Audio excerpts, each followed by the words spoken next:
Addiction is cold, it's dark, it's lonely, it's frightening. Walking into the greenhouse, walking into a room, an area full of plants and life. It's warm, it's bright, it's calming to the senses. Hi, my name's Patti Malley. I'm the Executive Director of the Cedar House. I'm here to introduce our program and how horticulture fits into the recovery process. The first part of our program when we started horticulture was a small hoop house. And I noticed after a few times us working in that green environment that the residents were reporting that their headaches were going away. They were sleeping better. At the same time, there was an awakening where they were engaged in nature and the horticulture and the plants. So we found right from the very start that there was a spark that was helping the program.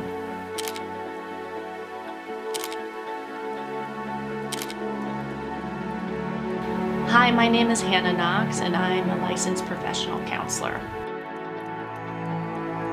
Research shows that comprehensive recovery programs are more helpful than just programs with only one form of treatment. So for example, just a 12-step program, just a medical program, just a therapy program, something that combines all of those things.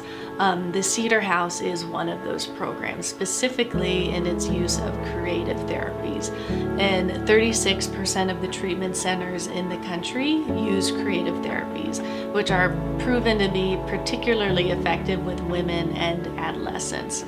Women specifically have unique physiology, sociology, and psychology that speak to the use of these treatments.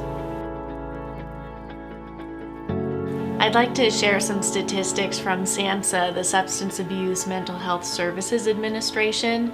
They are dated from 2018. Moving forward, we can predict that these numbers will likely go up based on current events and preliminary data.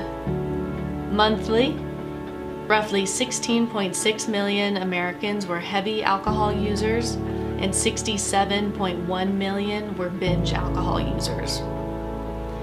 53.2 million people ages 12 and up used illicit drugs. Roughly 2.7 million people have co-occurring alcohol use and illicit substance use disorders.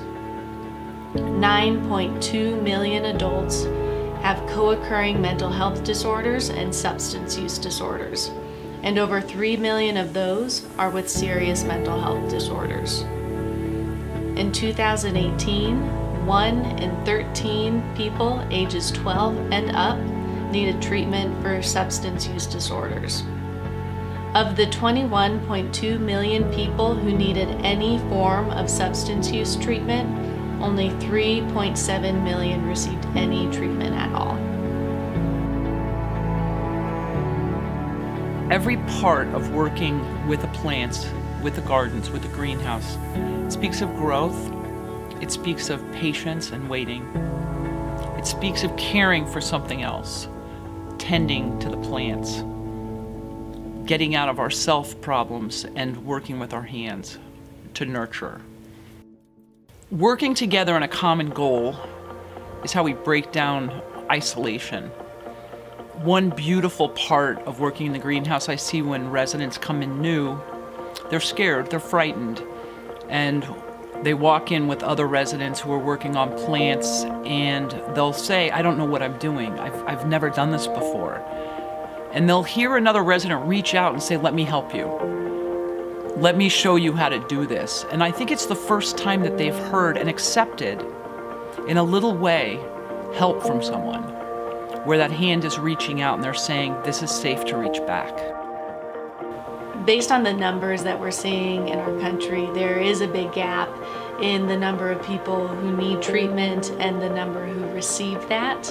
And studies show that if you receive treatment, by and large, it will be helpful. And if there is a treatment center in your community that offers comprehensive programming like the Cedar House, it is very rare, and we're very lucky to have something like that.